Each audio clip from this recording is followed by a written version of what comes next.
Millionaire CEO followed his employee to fire her but was paralyzed when he saw two little girls in the humble house. Before we begin, let us know where you're watching from in the comments. We love seeing how far these stories travel. Now enjoy the story. Rachel Bennett opened the door expecting another flyer. Maybe a neighbor's misplaced delivery, maybe another letter warning that the gas bill was overdue. What she didn't expect was the man in the navy suit holding a clipboard and standing too tall for a hallway with peeling paint and exposed wires. "Rachel Bennett?" he asked. Her name sounded foreign in his mouth, like a line from a play she hadn't auditioned for. "Yes. Notice of eviction." He handed her a sealed envelope with practiced detachment. "You have 30 days to vacate. Appeals can be submitted to Walker Holdings directly." He didn't look at her. Not really. Just checked a box and turned. She didn't call after him. She didn't ask questions. She only stared at the envelope, then at the hallway as if time would rewind if she stood still long enough. It didn't. She closed the door slowly, pressing her back against it, and slid to the floor. The envelope trembled in her hands. 30 days. But in her heart, it felt like 30 seconds before the world would fall apart again. It had begun like any other day, ordinary and exhausting. The alarm shrilled at 6:12 a.m., cutting through the brittle silence of the apartment like a scream underwater. Rachel blinked at the ceiling, throat-dry, limbs aching. Cold air seeped through the drafty window across the room, biting at the edges of the blanket she shared with her daughters. She didn't move for a moment.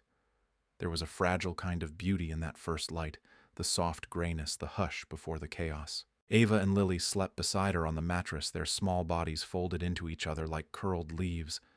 One arm slung over a favorite stuffed animal, one leg draped over the other's back. Tangled hair, soft snores, dreaming of pancakes probably. Rachel pulled herself from the warmth, carefully tucking the blanket tighter around them as she stood. The floorboard sent a jolt of cold through her heels. She slipped on her cardigan, a second-hand thing unraveling at the sleeves, and padded into the kitchenette. The fridge wheezed as she opened it, a half carton of milk, a bruised apple, 2 eggs. No butter, no juice. The cupboard offered slightly more, some bread, a dwindling jar of peanut butter, 1 can of beans. She ran a hand through her hair, fingers tangling in the knots she hadn't had the energy to brush out last night. "It's fine. It's fine. We'll stretch it." Coffee. There was still coffee. She poured the last scoop into the filter and started the machine. The smell alone steadied her a little. But then her eyes fell to the envelope already waiting on the counter. The first warning. Still sealed. She hadn't opened it because some part of her feared that the words would become more real once seen, that the paper might scream something she couldn't quiet. Maybe if she didn't open it, the danger wouldn't arrive. But it had. At her door. In a suit. A sound behind her. Mommy Ava's voice was thick with sleep, her hair a wild halo. She padded across the floor in her mismatched pajamas, dragging her stuffed dinosaur behind her. "I had a dream we made pancakes," she mumbled. Rachel turned, summoned a smile. "That sounds like a good dream." Ava climbed into one of the rickety kitchen chairs, rubbing her eyes. "Do we still have syrup?" "Not today," Rachel replied gently. "But I can make peanut butter toast. Triangle pieces." Ava nodded, solemn. Then came Lily, always quieter, trailing her bunny, already watching Rachel with those wide, knowing eyes that saw more than they should. She didn't say anything, just climbed into her seat and rested her chin on the table. Rachel prepared the toast, carefully cutting each piece just right. "Your Majesty," she said, laying down Ava's plate with a curtsy. "Your royal breakfast triangle style." Ava giggled. Lily cracked a smile. It was small, but it was enough to make the room feel a little warmer. Rachel sat with them, holding her coffee like armor. It was bitter and too hot, but it kept her upright. She watched them eat. She listened to Ava explain that dinosaurs probably loved pancakes, and Lily whispered a correction about syrup not being discovered back then. The way they spoke, the certainty in their little voices, it reminded Rachel of a world she'd almost forgotten. A world where children felt safe. The knock had come again. Firm, sharp, final. She opened the door, and everything shifted. Back in the present, Rachel still hadn't moved from the door. The envelope pressed against her heart, as if her pulse alone could burn through it. Then Mommy Ava called from the kitchen. Was that the mailman? Rachel swallowed. Just some grown-up papers, sweetheart. Footsteps padded closer. The twins stood in the hallway, peeking at her. Did we do something wrong? Ava asked. Her voice was so small it barely reached across the room. Rachel's throat tightened. The envelope crinkled in her hand as she held it tighter. She opened her arms. They rushed into her like they always did, unquestioning, unconditional. No, baby, she said into their hair. You did everything right. Everything. But even as she said it, even as she held them tighter, her eyes drifted back to the name stamped on the envelope, Walker Holdings. Grayson Walker's empire. The same man who had cut Ethan off. The man who never forgave his son for walking away. And now his signature was the one trying to evict her daughters. Rachel closed her eyes, her hands tightening around her girls. She would find a way. She had to. But in the space between heartbeats in the silence, only a mother knows, she wondered if this was the moment her world would finally fall apart for good, or if somehow, through some twist of fate, it was only the beginning. The envelope sat unopened on the kitchen counter beside a half-eaten triangle of toast. Rachel stood over the sink staring at her hands. The hot water had run out long before she filled the basin, but she kept scrubbing anyway. Not the dishes, the same plate twice, then a spoon, then the same plate again. The movement gave her something to control, something to focus on that wasn't unraveling. Behind her, Ava and Lily played with plastic figurines on the floor, their giggles drifting through the apartment like sunlight. But Rachel couldn't feel any of it. Her insides were hollowing out. 30 days. That's all she had. Her landlord hadn't even bothered to call this time. Just sent a man in a suit to finish what Rachel already feared. No second chances. No grace period. Not even a warning knock. Just a countdown. She dried her hands and turned toward the girls. They didn't know. Not really. Not yet. But she saw the flickers of worry in their eyes. Ava had asked that morning if toast was dinner food too. Lily hadn't said much at all, just clung to her stuffed rabbit as if it might keep the walls from crumbling. Rachel picked up the envelope again. Walker Holdings. The name made her stomach twist. Walker. The name she'd heard in arguments whispered through closed doors. The name that had sent Ethan pacing late into the night. Jaw-clenched eyes dark with resentment. Rachel hadn't thought about Grayson Walker in years, but now the empire that had crushed Ethan's spirit was at her door, threatening to crush his daughters too. Across town, the sun shone in long, sterile beams through the 43rd floor of the Walker Holdings tower. Grayson Walker stood in his corner office, untouched espresso cooling beside him as he scanned the latest eviction reports. He didn't see people in these numbers. He saw balance sheets yield curves, market stability. That had been the secret to his empire ruthless logic. If a tenant couldn't pay, they were out. If a building underperformed, it was sold. No hesitation. No mercy. Your 10 a.m. is running late, his assistant Dana said as she entered. In the meantime, I've compiled the flagged files you asked for: unusual lease closures, delinquent accounts. Grayson nodded without looking up. Any from Ridgewood or Willow Creek? One from Willow, Dana said. I thought it odd because the lease was co-signed by Ethan Walker. The name hit Grayson like a fist. He set his espresso down. What property? Willow Creek Complex Unit 3B. Current tenant is a Rachel Bennett, but the original co-signer was Ethan. I cross-referenced the dates. The lease began 6 years ago. Around the time Ethan... She didn't finish the sentence. Grayson reached for the folder slowly. His fingers paused on the photo paper-clipped inside. A woman with tired eyes and 2 little girls, maybe 6 years old, tangled up on a secondhand mattress. One of them was holding a stuffed dinosaur. They had Ethan's eyes. The chair creaked as he sank into it, folder still in hand. He didn't speak for a long time. Grayson hadn't seen Ethan in the final years. Not really. Their last conversation had ended with slammed doors and words neither of them could take back. You think music is going to feed your family? Grayson had snapped, throwing a contract on the dining room table. You're walking away from all of this for what? A second-hand guitar and dive bars. I'm walking away from you, Ethan had shot back, voice shaking. From your cold empire. From your conditions. Grayson had expected him to come back, when the money ran dry, when the world proved him wrong. But he never did. Not when the wedding happened, not when the twins were born, not even when he died in that wreck outside Cedar Hill 2 years ago. Grayson had found out from a headline. Local musician dies in highway collision. He hadn't even known Ethan lived nearby. He had read the obituary twice. Didn't cry, didn't call anyone. He had buried it. Until now. Back in the Willow Creek apartment, Rachel lit the stove with a match and began boiling water for pasta. It wasn't much, but it would stretch. Half for dinner, the other half for lunch tomorrow. No meat, no sauce, but it was warm and filling. As the steam rose, she leaned against the counter, finally letting her eyes drift toward the photo of Ethan tucked behind the cracked frame near the microwave. He was grinning in the picture guitar in hand, the girls curled up asleep behind him on a couch. He'd been a good father. Not perfect God, no, but loving present trying.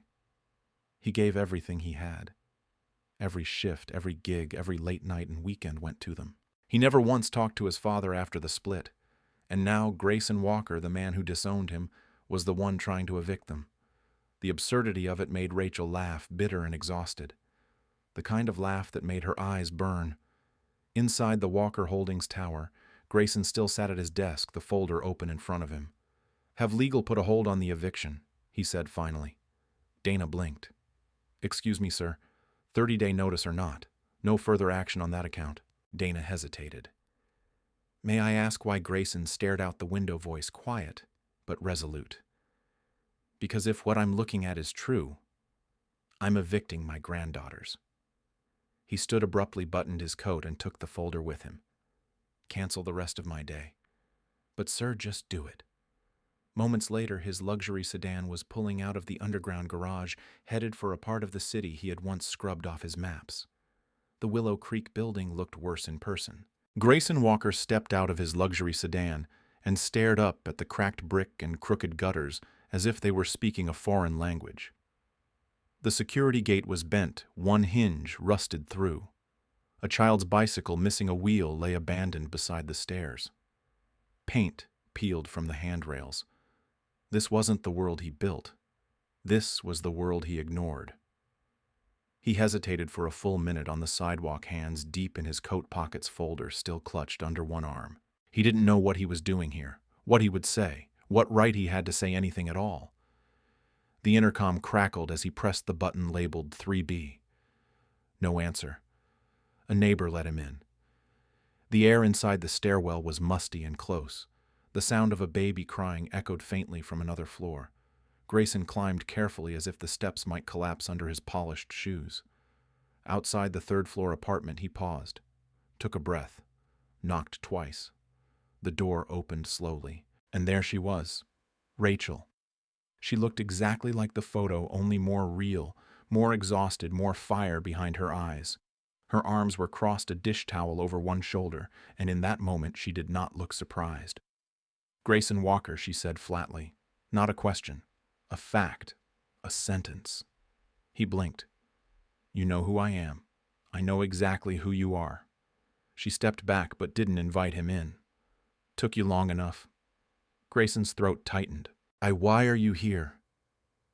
Rachel's voice was steady, but it held a sharp edge, the kind that came from too many sleepless nights and too many unanswered prayers. "I came because—" He glanced down at the folder in his hands, suddenly ridiculous. "I received an eviction report. Your name was on it. The lease signed by Ethan," she finished for him.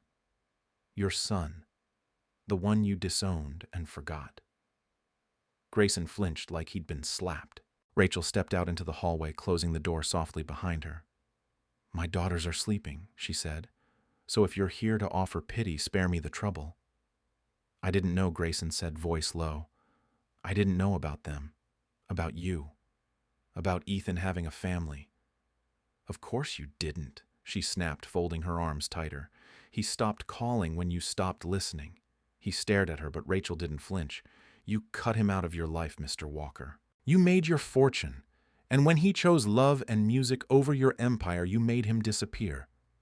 So, forgive me if I'm not exactly thrilled to find you at my door now that you've stumbled across your blood on a spreadsheet.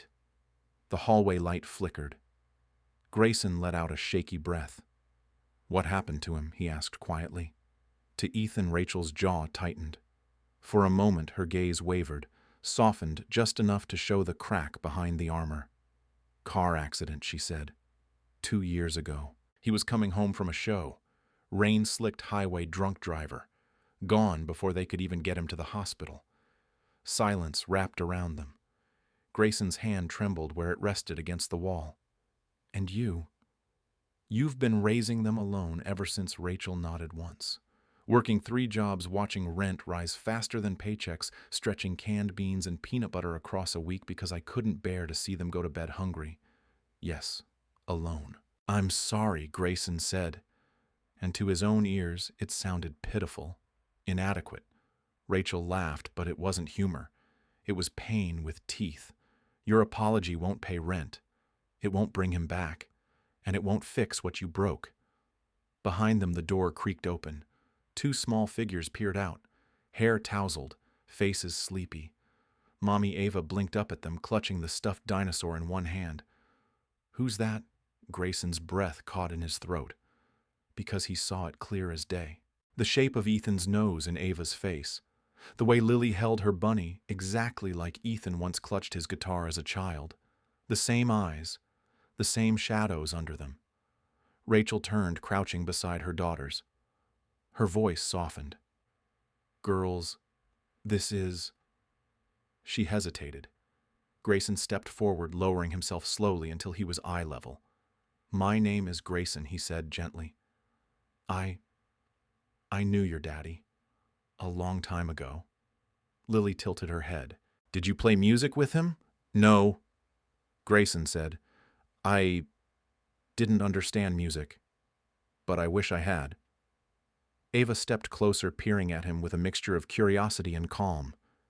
You look like him. Rachel rose, placing a protective hand on her daughter's shoulder.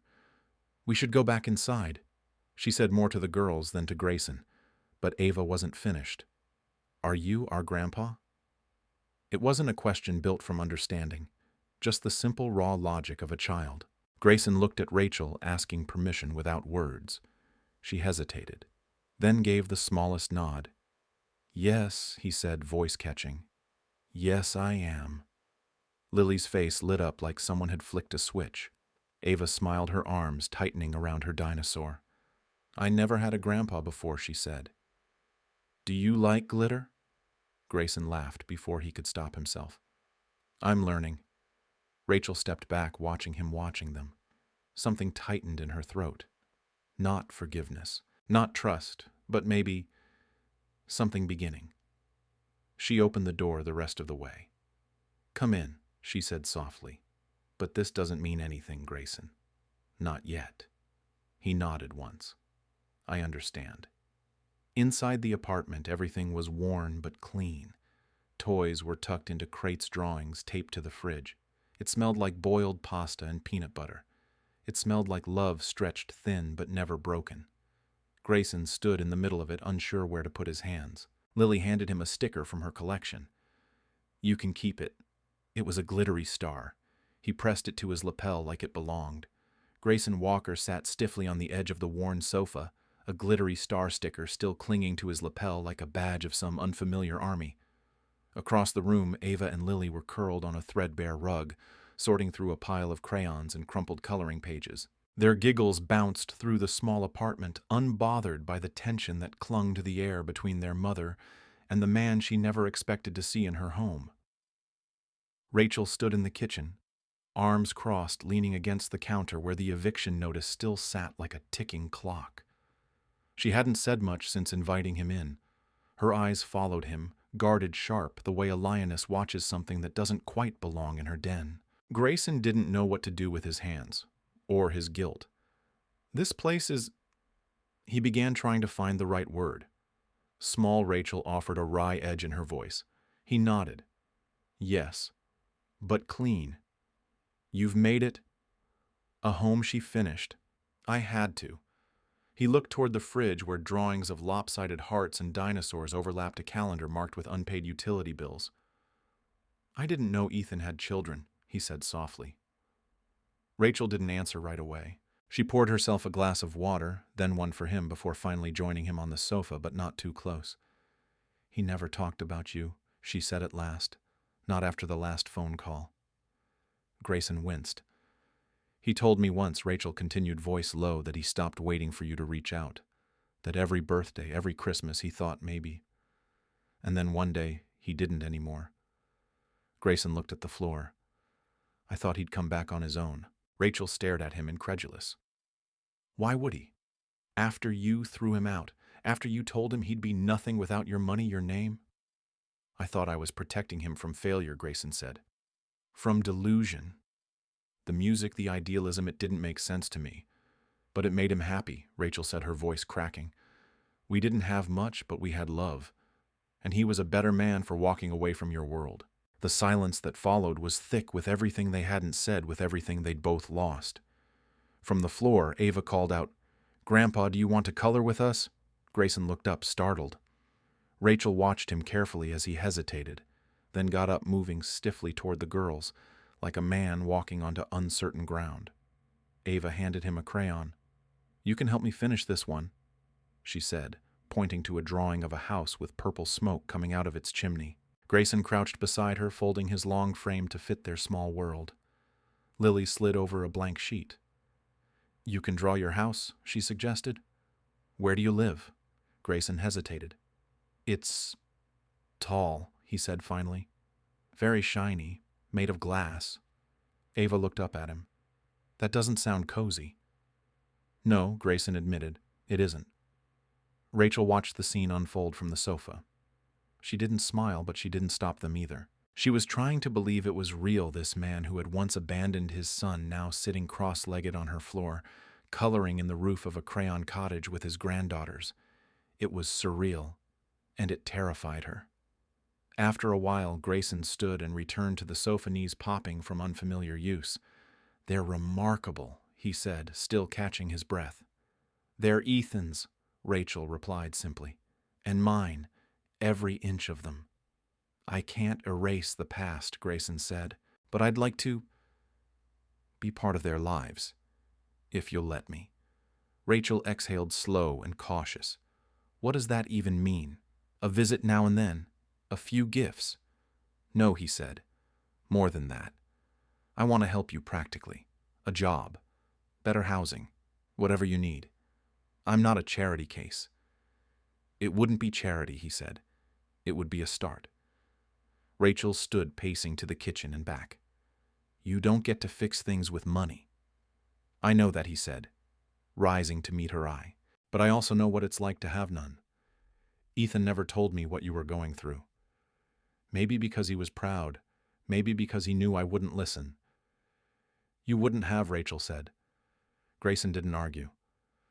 "Look," he continued, "I've already halted the eviction. You're not losing this place. But it's temporary. I want to offer you something permanent. A job at Walker Holdings. Entry-level administrative. No favors, no corner offices. Just work. And a salary. With health insurance." Rachel's jaw clenched. "Why now? Why bother?" "Because I didn't know," he said. "And now I do." She was silent for a long moment. Then, without looking at him, she whispered, "If they get attached to you and you leave, I won't be able to put them back together. I won't leave. Promise me," she said finally, turning to face him, her eyes burning. "Promise me that if you walk in, you're staying. I promise." From the rug, Ava held up her drawing. "I made this for you," she said proudly. "It's our house, but with glitter curtains." Grayson took it gently, his eyes stinging. "It's perfect," he said. "It's everything." Rachel sat alone on the edge of the mattress after the girls had fallen asleep, the sound of their soft breathing mingling with the faint hiss of the radiator that only worked when it wanted to. Moonlight filtered in through the thin curtain, casting long silver lines across the floor. Grayson's business card lay on the nightstand. Its clean white surface looked foreign against the scratched wood. 2 embossed words shimmered under the light: Walker Holdings. She stared at it like it might explode. The job offer sat heavily in her chest. It wasn't just the idea of returning to work she'd worked all her life, it was the source, the man, the implications. What it would mean to accept anything from Grayson Walker after everything he had taken from Ethan from them. And yet, the numbers were undeniable. 3 overdue bills, 1 barely functioning heater, a cupboard that had grown emptier every week, and 2 little girls who needed more than what she could give on hope and peanut butter alone. She buried her face in her hands. Was it strength to refuse help out of pride or weakness, to let her children suffer for it? The next morning, the girls colored at the kitchen table while Rachel reheated leftover pasta. She hadn't slept. The question looped in her mind like a song stuck on repeat. A knock at the door startled her, not sharp, not forceful, hesitant. She opened it to find Grayson again, coat unbuttoned, hair slightly wind-tossed, holding a paper bag that smelled like fresh bagels. "I brought breakfast," he said. "Plain and cinnamon raisin." Rachel blinked. "Why?" "Because I remember Ethan used to eat 3 plain bagels in one sitting before school," he said quietly. "I thought maybe it runs in the family." For a moment she said nothing, then stepped aside. The girls squealed when they saw the bag. Real bagels. From the bagel shop with the twirly sign, Ava gasped. Grayson nodded, with extra cream cheese. Rachel poured coffee as he settled into the chair opposite the girls.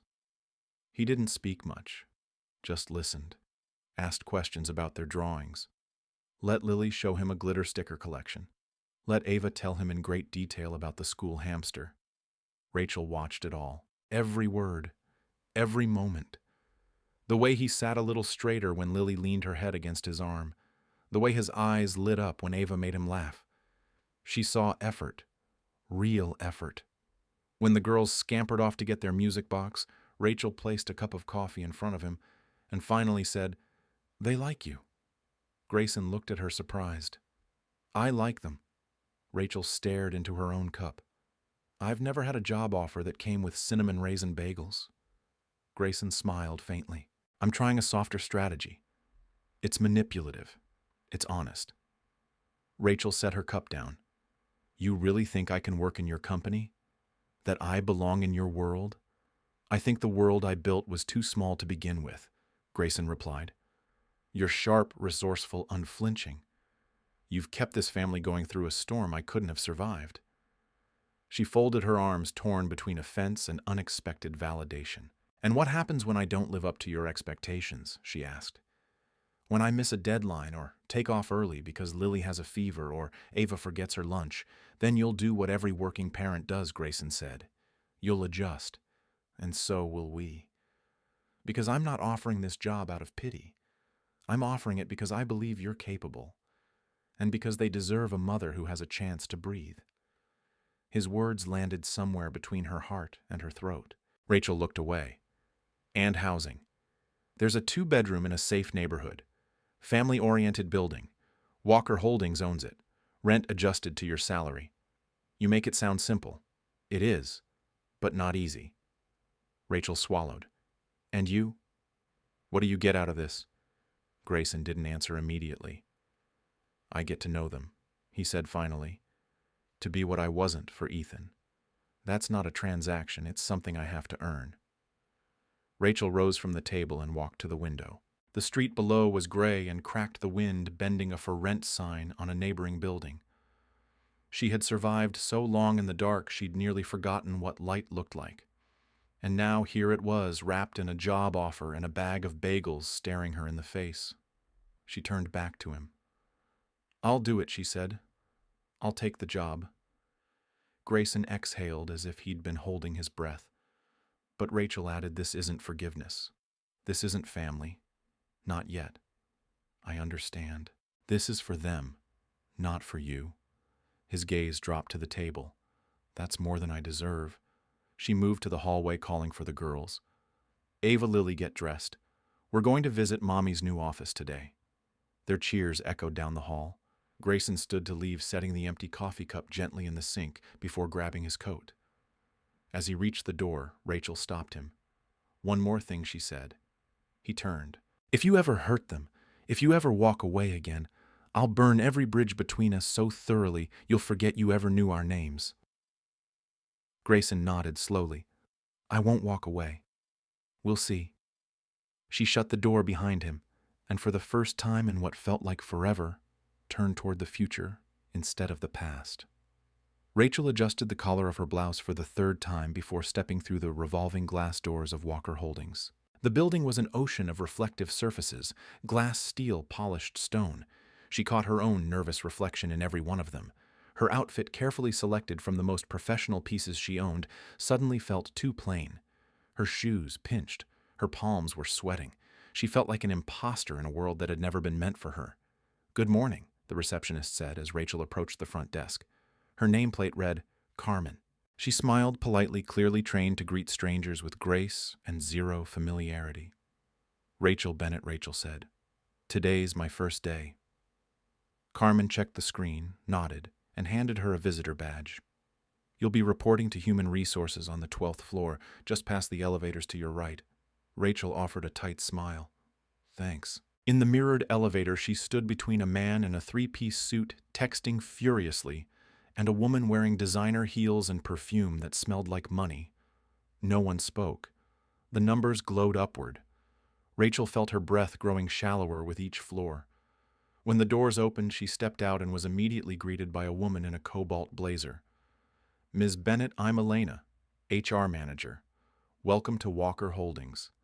"Hi," Rachel said, trying not to sound as intimidated as she felt. "This way, please." The orientation was efficient, corporate, and deeply alien. There were policies, procedures, email protocols, login credentials, and compliance forms. Rachel nodded and signed where she was told, clutching the folder like a lifeline. Her official assignment: departmental assistant to the property management team. Reports, invoices, scheduling tenant records. The kind of work she could do. The kind of work she had done before everything went sideways. Her new supervisor, Alex Monroe, greeted her with a quick handshake and kind eyes. "Everyone's nervous their first day," he said.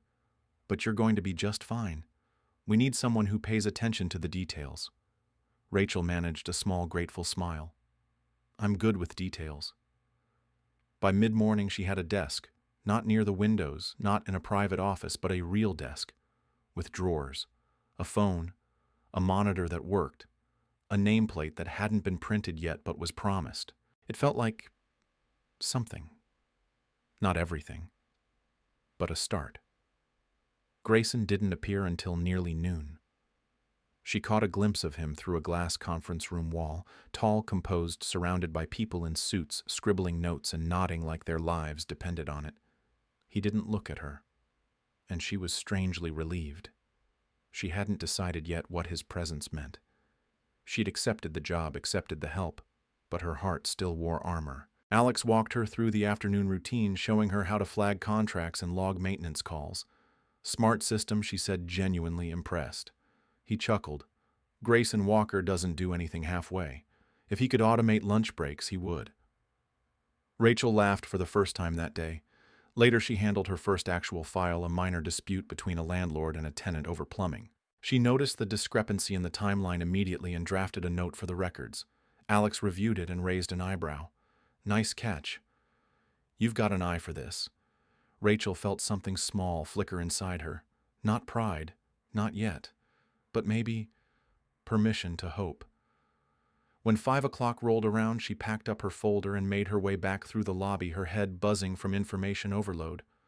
Outside, the wind had picked up. She tugged her coat tighter. Grayson's black sedan waited by the curb. He was behind the wheel himself, surprisingly.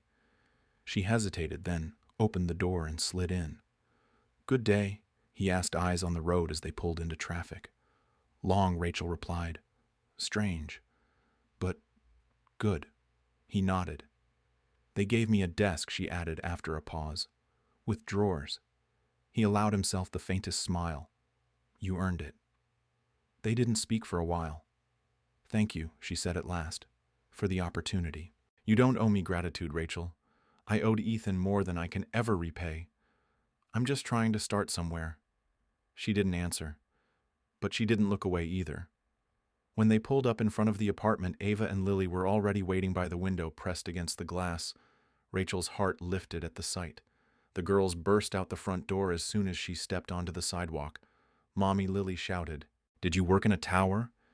Was it full of shiny things?" Ava asked. Rachel knelt to hug them both. "Yes and yes. And I have my very own desk."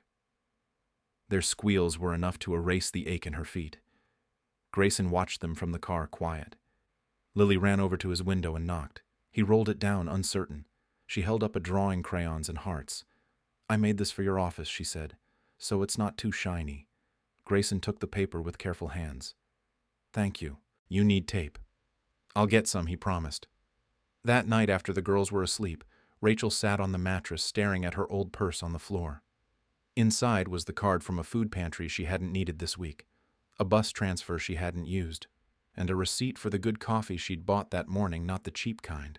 She wasn't safe yet, not completely, but for the first time in a long time, the bridge between fear and hope didn't feel so impossible to cross. The next Sunday, Grayson showed up without calling.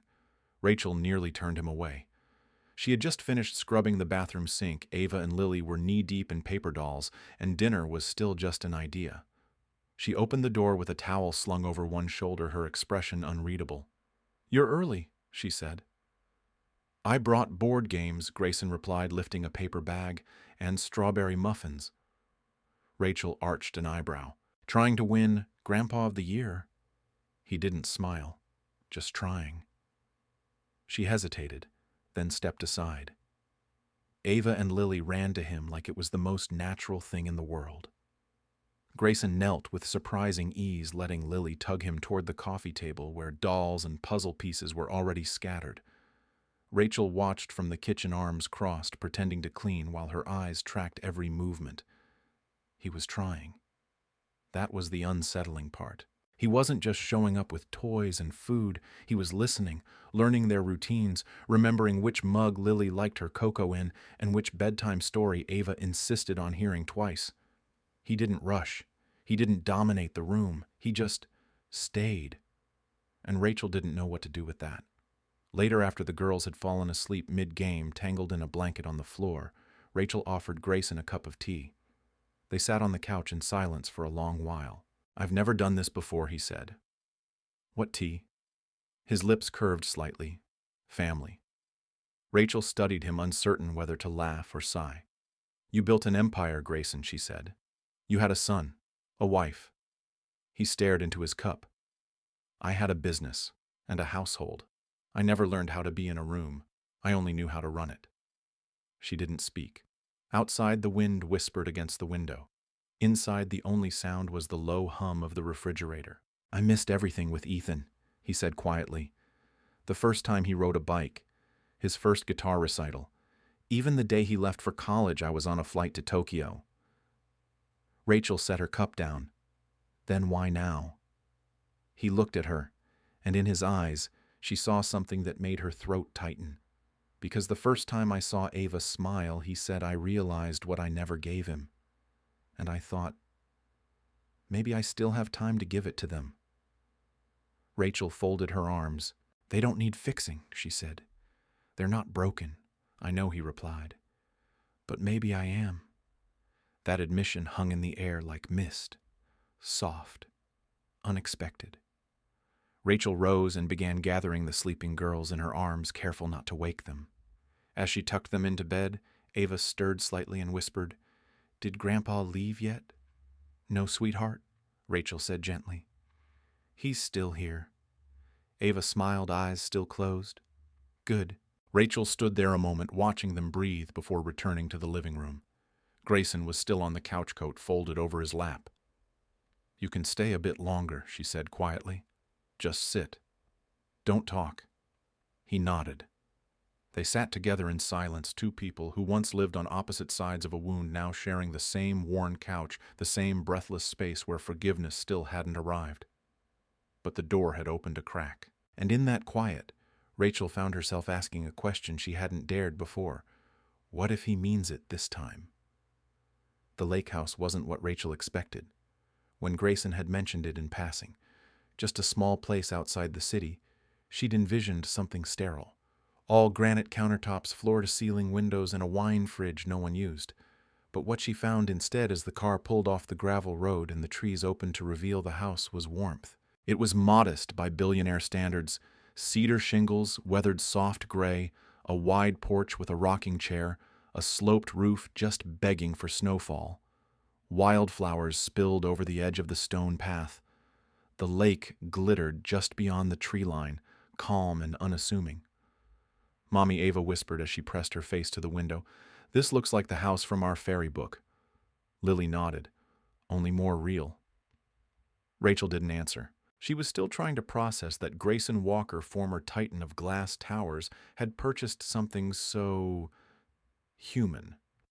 Grayson met them at the porch, sleeves rolled up, holding a tray of lemonade like he wasn't the same man who once ran boardrooms like war rooms. "It's not fancy," he said as they stepped inside, "but I figured that was the point." Rachel scanned the living room wood beams overhead, sun spilling through white curtains, mismatched pillows, a woven rug beneath a wide couch. The girls ran straight to the back door where a trail led down to a private dock. "Are they allowed to?" "Yes," Grayson interrupted. "It's fenced, and the water near the shore is shallow." Rachel raised an eyebrow. "You did your homework." "I asked," he said, "and I listened." That evening, after a walk around the lake and an impromptu wildflower bouquet collection, the four of them sat on the porch watching Ava and Lily chase fireflies. Rachel held a mug of tea in her hands. Grayson nursed something darker. "They seem happy here," he said, watching the girls twirl barefoot in the grass. "They're happy anywhere," Rachel replied. "It's one of the things I envy most about them." Grayson didn't speak for a while. "I thought about taking Ethan to a place like this," he said eventually. "Years ago. But I canceled the trip. Some last-minute investor meeting." Rachel kept her gaze forward. "He told me. He said you always chose the empire over the boy." Grayson swallowed hard. "I did." The quiet stretched between them like an old wound reopened. But Rachel didn't push it. Not tonight. Later, after the girls had been bathed and tucked into twin beds beneath star-patterned quilts, Rachel found herself wandering the small hallway and pausing at a door left ajar. Inside was a room unlike the others: a single armchair, a small writing desk, and leaning against the wall, a guitar, old, mahogany body, familiar scratches on the pickguard. Rachel stepped in without meaning to. Her hand brushed the neck. She knew this guitar. Grayson's voice drifted in behind her. It was Ethan's. Rachel turned. "I haven't seen this since before. I found it in storage," he said. "Still had the strap," he added. "I had it cleaned up." She ran her fingers across the frets. "He used to play lullabies for the girls before they were even born. Said he wanted them to know his voice before they knew the world." Grayson sat in the doorway. "I never knew that." "You didn't know a lot," she said gently, not unkindly. "I didn't want to," he admitted. "Knowing would have required regret, and regret would have slowed me down." Rachel set the guitar gently back in its stand. "And now," Grayson said, "I hope regret's not the only thing left." They sat in silence again, the lake whispering through the open window. After a long while, Rachel said, "They'll want to learn. Guitar, I mean." Grayson looked up. "They already sing to themselves when they draw. Ethan used to do that too." "I'll hire someone to teach them," he said quickly. "Properly. I don't want them to think." Rachel held up a hand. "You'll be the someone," she said. Grayson blinked. "Me. You'll sit. You'll learn with them if you have to. You'll fumble. They'll laugh. And they'll love it anyway." His throat tightened. "I'm not a teacher." "They don't need a teacher," Rachel replied. "They need a presence." She left him there with the guitar and the soft hum of crickets, and for the first time since Ethan's death, Grayson Walker cried quietly, privately into the wood of something his son once held close. The rain came fast. By mid-afternoon, the lake was hidden behind a curtain of gray. Wind howled through the trees, bending their limbs like dancers in pain. Inside the lake house, Rachel moved quickly, gathering towels and checking the windows, while Ava and Lily pressed their faces to the glass, fascinated by the thunder. They said it was just a passing system, Grayson murmured, phone in hand, scanning the radar again. It's not supposed to last long. Rachel didn't respond. She was too busy tucking a blanket around the girls and checking her phone for service bars. None. No signal. No escape, if they needed one. A tree branch cracked somewhere outside, slamming hard against the porch rail. Ava jumped. Lily reached for her sister's hand. Rachel swallowed her fear and turned to Grayson. Lanterns in the closet left of the fireplace. They moved together without speaking, a strange rhythm beginning to take hold. Grayson found the lanterns, Rachel lit the candles. The storm outside screamed, but inside they kept building calm, like it was something that could hold back the dark. Then Ava began to cough. Not a small tickle, but deep from the chest. A sound that turned Rachel's stomach. Baby, she knelt, touching her daughter's forehead. Too warm. Everything hurts, Ava whispered. Rachel turned toward Grayson. She's burning up. Lily huddled beside her, fear blooming in her eyes. I'll get a thermometer, Grayson said, already moving. Rachel cradled Ava, whispering, You're okay. Mommy's here. But her mind was spinning. She hadn't packed the girls' fever meds. She hadn't thought they'd need them. This was supposed to be a weekend of peace. Grayson returned with the thermometer. 102.9. Too high. Rachel's voice shook. She's never spiked like this. I have a kit in the car, Grayson said. First aid. I keep one in every vehicle. He didn't wait for permission. He threw on his coat, braced against the storm, and disappeared into the wind. The front door slammed behind him, swallowed by the howl. Rachel wrapped Ava tighter, trying to steady her own breathing. Grayson returned, soaked hair plastered to his head, one arm shielding the bag from rain. They worked in tandem, cool cloths, Tylenol from the kit, sips of water. Rachel rocked Ava in her arms, whispering songs Ethan once sang. Lily lay curled up beside them, her small hand clinging to Rachel's sleeve. Grayson didn't sit. He stayed nearby, pacing softly, checking on them every few minutes. At one point, Rachel looked up and caught him kneeling at the bedroom door, hands folded, eyes closed. She hadn't known he prayed. She didn't interrupt. By midnight, the fever broke. Ava slept curled against her sister, both girls breathing easy at last. Rachel stood in the hallway, gripping the doorframe like it might collapse. Grayson approached quietly. She's okay, he said. Rachel nodded. She'll bounce back by morning. Rachel didn't move. She always bounces back, she whispered. Then her hands dropped, her shoulders sagged, and something inside her finally gave way. I don't. Grayson stepped forward. She didn't cry, but her voice was wet with exhaustion. I can't keep being the only one who shows up. Every time something goes wrong, I have to hold it all together. And tonight, if you hadn't been here... He didn't speak. Ethan would have known what to do. He was calm under pressure. Even when the girls were born, he was the one telling me to breathe. Grayson's face twisted, pain, memory, guilt. I wasn't there then either, he said. No, you weren't. A long silence. Then she looked at him. But tonight, you were. It wasn't forgiveness. It wasn't absolution. But it was something. They sat in the living room, wrapped in dry blankets, silent except for the fading rumble of thunder. I thought I'd lost my chance to ever be useful to this family, Grayson said, staring into the fireplace. Rachel's voice was low. Tonight wasn't about usefulness. It was about presence. He nodded.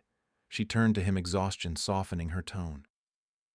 Why did you come to the door that day, Grayson? The eviction day.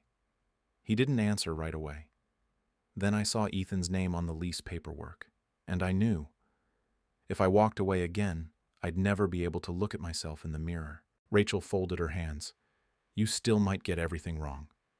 I know. You still might leave someday. I won't. She looked at him, truly. Looked. And for the first time, she believed he meant it. The sun returned the next morning like nothing had happened. The lake glistened, and the trees stood as if they hadn't bent through the night. Inside the lake house, Ava and Lily were already on the floor, building castles out of cereal boxes and shoe lids. Rachel was dozing on the couch, one eye open, just enough to keep them in view. Grayson, quiet in the kitchen, was making coffee for two. The storm had passed, but something had shifted in its wake. Later that afternoon, while Rachel stepped out to take a call from her manager at Walker Holdings, the girls snuck off exploring. They were always exploring. "This drawer's stuck," Lily announced from the small study. Ava wiggled it loose, both girls yelping as the bottom dropped open to reveal a shallow box tucked neatly inside. It wasn't marked, just an old pine case, velvet-lined and dust-speckled.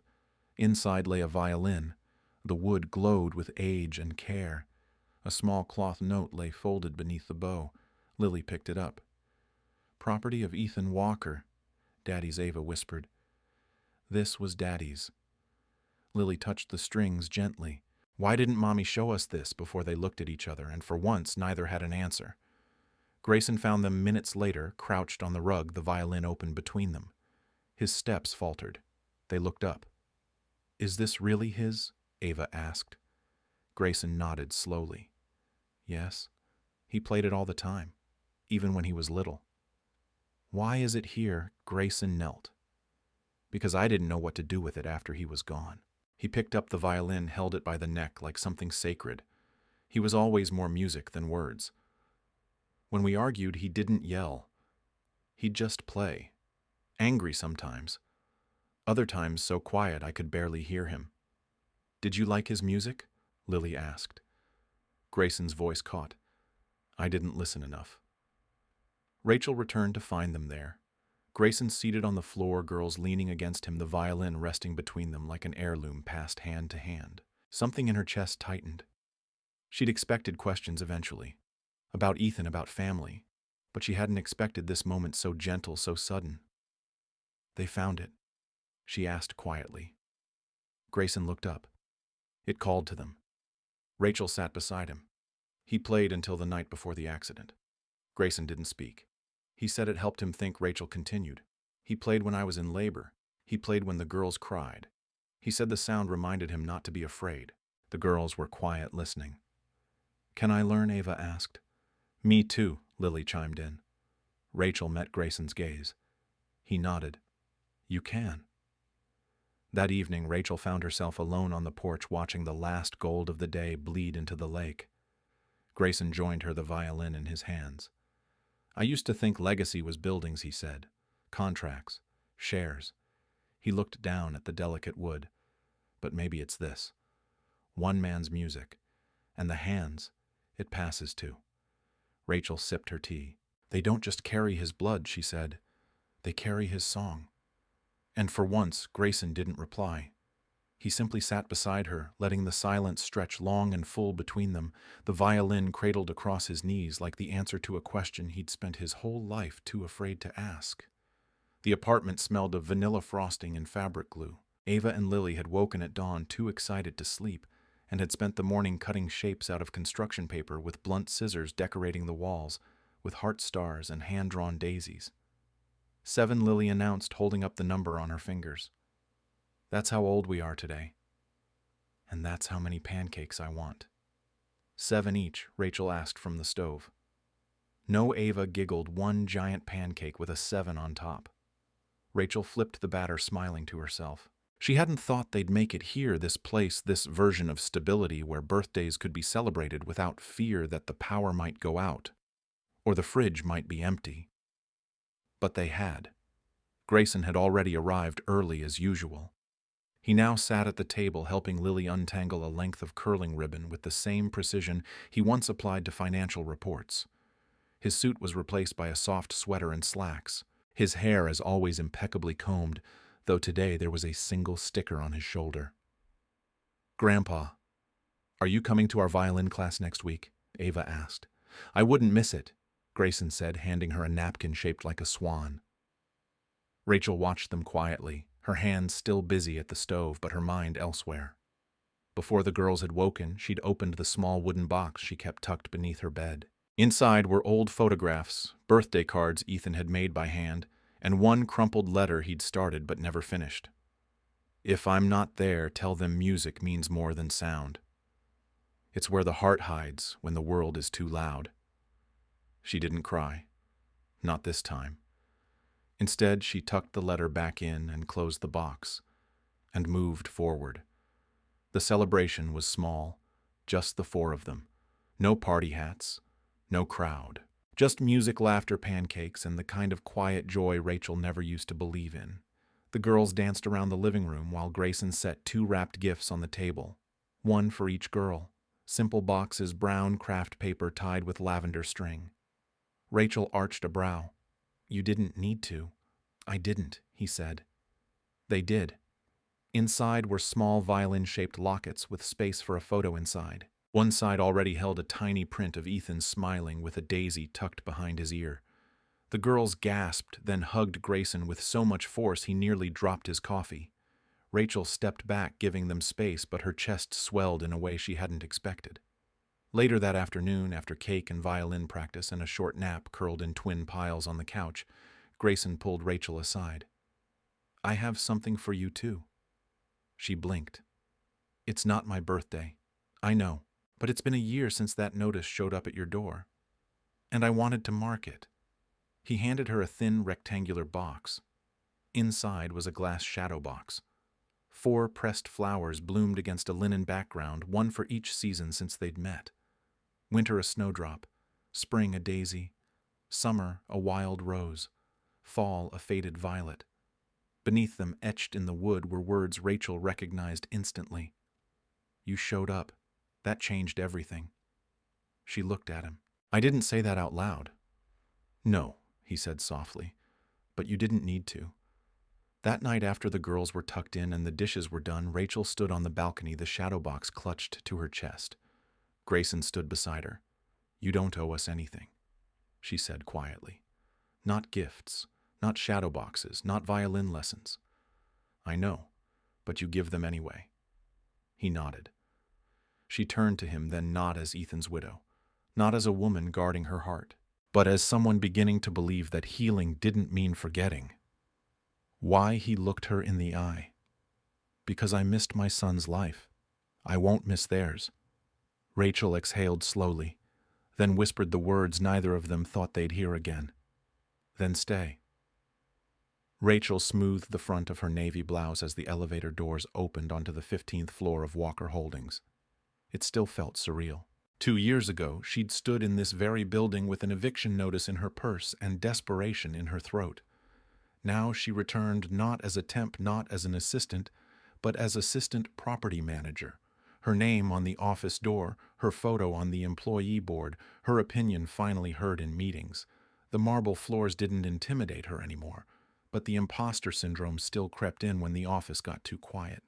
Today, though, there was no room for doubt.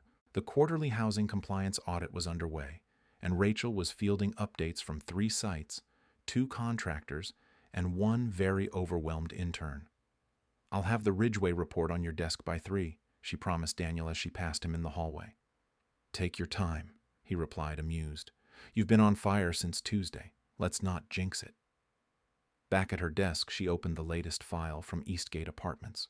As she reviewed unit records, her eyes caught on a familiar address. Her old building. 3rd floor, Unit 3B. A lump formed in her throat. Same cracked tile entry. Same thin walls that kept no secrets. She hovered over the inspection notes, then typed 1 sentence in the margin: "Recommend full plumbing overhaul. Units not up to dignity standard." She hit send. That part of her life was behind her, but she wouldn't forget the ones still living it. The girls called at lunchtime. Lily wanted to know if Grayson had received the daisy drawing she'd left in his briefcase. Ava asked if she could have spaghetti for dinner if it's not too special. Rachel smiled. "We'll make it fancy spaghetti just to confuse everyone." She hung up and turned back to her inbox, still smiling, until a knock interrupted her. She looked up. A man in a tailored gray suit stood at her door.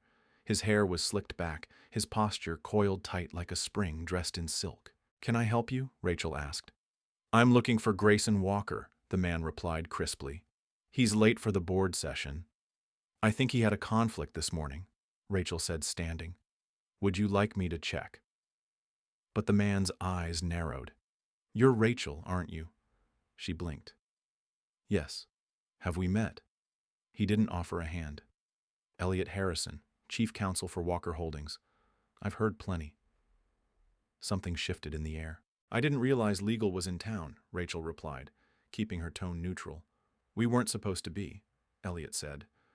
"But when the founder of a billion-dollar company starts attending violin recitals instead of board calls, the leadership gets concerned." Rachel's breath caught, but she didn't flinch.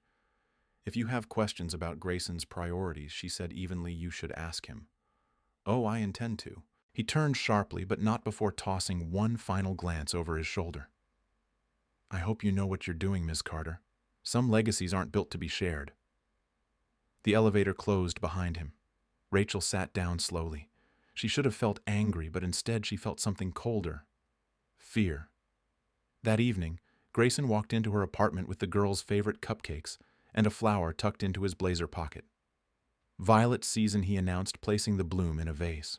Rachel met him at the kitchen counter, arms folded. "Someone named Elliot Harrison came by today." Grayson's face hardened. "What did he say?"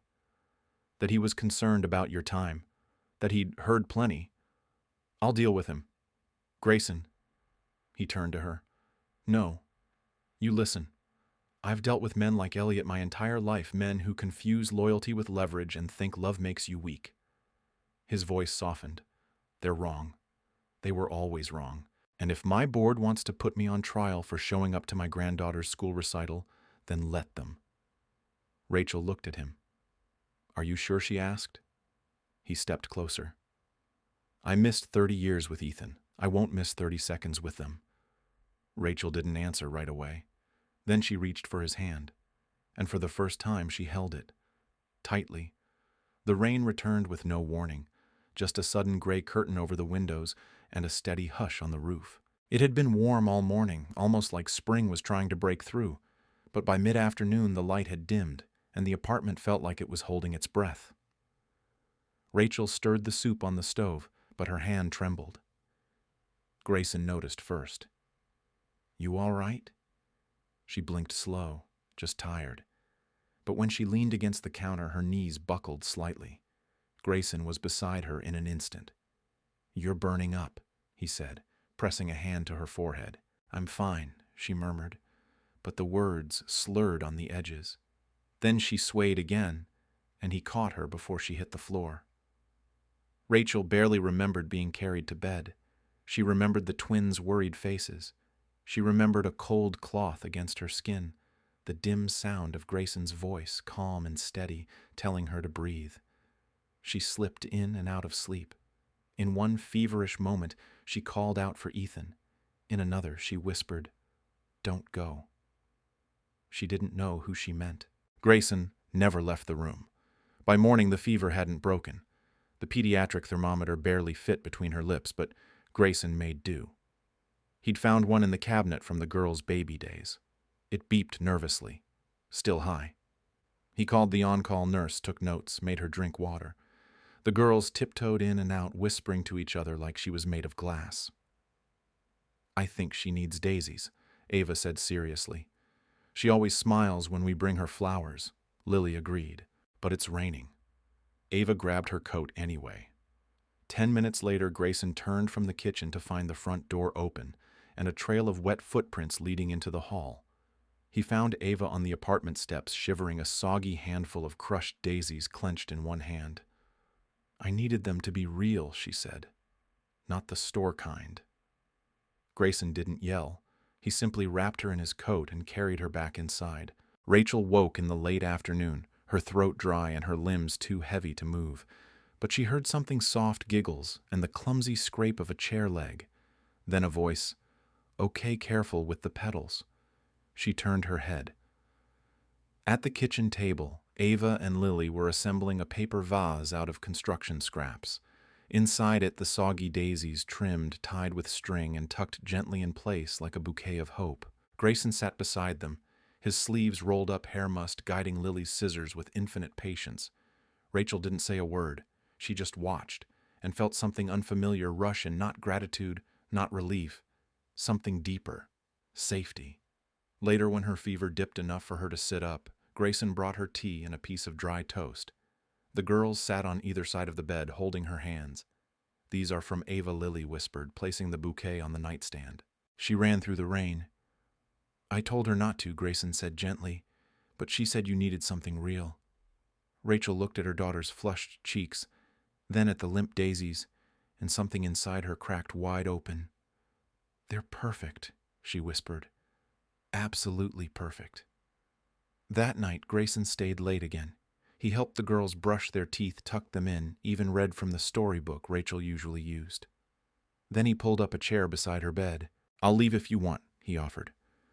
Rachel shook her head slow. "Stay."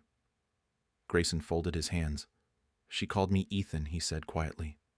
"Last night, when the fever was high." Rachel winced. "I didn't mean to. I know. I think maybe I needed to hear it." She turned her head, studied him. "You've changed." He didn't answer. "You're not trying to be him anymore. You're just being here. That's more than I ever expected." Grayson nodded. "That's all I know how to do now." Silence stretched between them. Rachel reached for the daisies on the nightstand and held them gently in her lap. "They'll wilt by morning," she said. Grayson glanced at the girls' room. "Then we'll pick more." The folding chairs squeaked under shifting bodies. Parents whispered nervously in the dim auditorium as children shuffled on stage with instruments too big for their small frames. In the front row, Grayson Walker adjusted the cuffs of his shirt. Not a suit today, just a soft sweater and pressed slacks. He sat between Rachel and the girls' empty violin cases, his posture a little stiff, but his expression softer than anyone in his corporate boardroom would have recognized. Rachel leaned closer. "Nervous, terrified," he murmured, "of crying in front of 100 strangers." Rachel smiled, then reached over and gently placed her hand on his. "You're allowed," she said. The recital began with the youngest class scratchy renditions of Twinkle, Twinkle and bowed notes like birds learning to fly. Then came Ava and Lily's group. They stepped into the spotlight ponytails, swinging tiny black shoes, gleaming under the stage lights. Ava held her bow like she was ready to battle dragons. Lily, a little more cautious, glanced once toward the audience until her eyes found Grayson's. He smiled. She smiled back. Then they began. Their duet was short, a lullaby Ethan once played at night, now transposed for 2 trembling bows and 2 steady hearts. The melody wobbled once, then found its footing. When they finished, the auditorium erupted. Grayson stood before he realized it, applauding, clapping harder than anyone else. Ava gave a dramatic curtsy. Lily waved timidly. Rachel didn't say anything, just watched as Grayson wiped his eyes, then turned to her. "I think they just rewrote everything," he whispered. Later that evening, the family returned to the lake house. Not to celebrate exactly, but to breathe.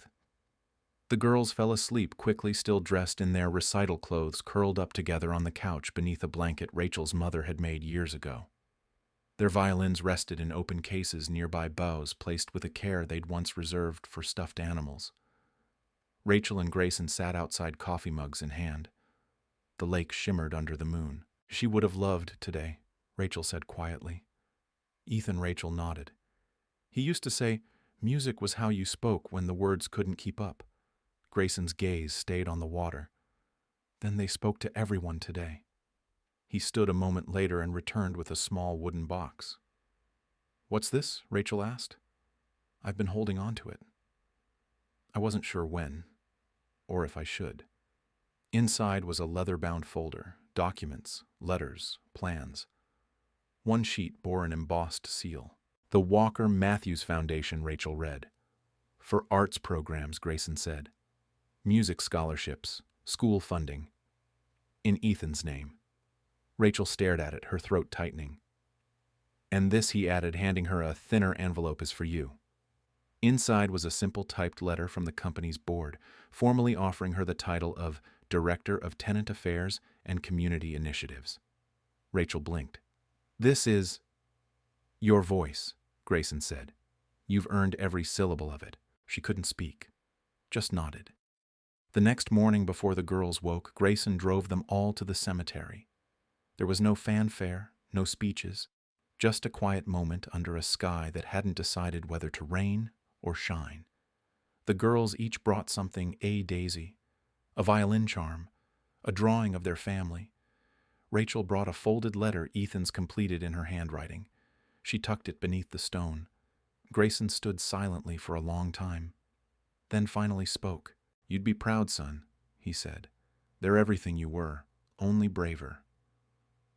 That night back at home, Rachel stood at the window while the girls dozed, the air filled with the soft hum of possibility. Grayson came beside her. "We didn't just survive," she said quietly. "No," he agreed. "We built something." She reached for his hand.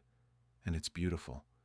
Not everything broken needs to be thrown away. Some things, when held with care, when seen with love, can become something stronger, something whole. Before you go, we want to ask you something. Do you believe second chances can rebuild what was once lost? If this story touched your heart, drop a heart in the comments if you do, and let us know where in the world you're watching from. We love hearing your stories too. And if you're still thinking about Rachel, Grayson, Ava, and Lily, you'll want to check out other stories from us. Click it here on the screen or find it in the channel. Thanks for watching. We'll see you in the next one.